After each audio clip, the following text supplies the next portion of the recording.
স্কুলের নতুন ইউনিফর্মের সাথে নতুন জুতা কেনার জন্য আজকে আমি চলে এসেছিলাম এপেক্সের শোরুমে। আসসালামু আলাইকুম ম্যাম, কেমন আছেন? এই যে আলহামদুলিল্লাহ।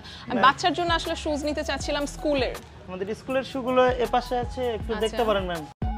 জারিফের স্কুলের জুতা কেনার সময় সবার প্রথমে যে জিনিসটা আমার মাথায় থাকে সেটা হচ্ছে জুতাটা যেন খুবই সুন্দর কমফোর্টেবল হয়, প্লাস জুতার কালার কি হবে, জুতায় ফিতা থাকবে কি থাকবে না সবকিছুই কিন্তু আমি এখানে বলে দিচ্ছিলাম। আর সেটা মাথায় রেখেই তাদের সেলস অ্যাসোসিয়েট কিন্তু আমাকে বেশ কিছু জুতা দেখিয়ে দিচ্ছিল।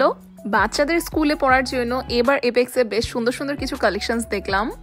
সবার পছন্দ আর বাজেটের কথা মাথায় রেখেই কিন্তু বিভিন্ন রকমের কালেকশনস এবার দেখতে পেলাম। আর বাচ্চার পায়ের সঠিক মাপ জানার জন্য এপেক্সে দেখলাম একটা বিশেষ স্কেল ব্যবহার করে।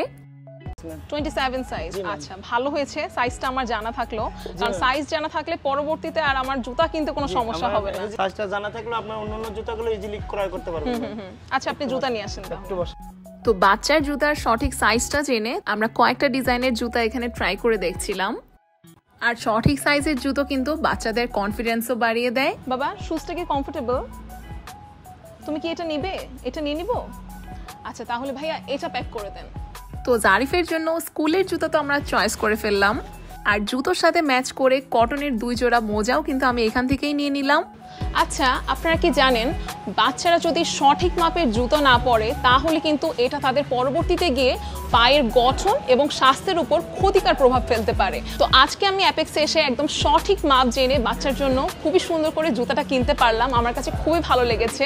তো আমি এই জন্য অন্য মাদেরকেও সাজেশন দিব যে অ্যাপেক্সে এসে বাচ্চার জন্য সঠিক মাপের জুতা কিনতে। তো আমাদের শপিং তো শেষ। বাচ্চার জন্য বেস্ট কোয়ালিটির জুতা কিনতে আপনারাও কিন্তু চলে আসতে পারেন এপেক্সের শোরুমে।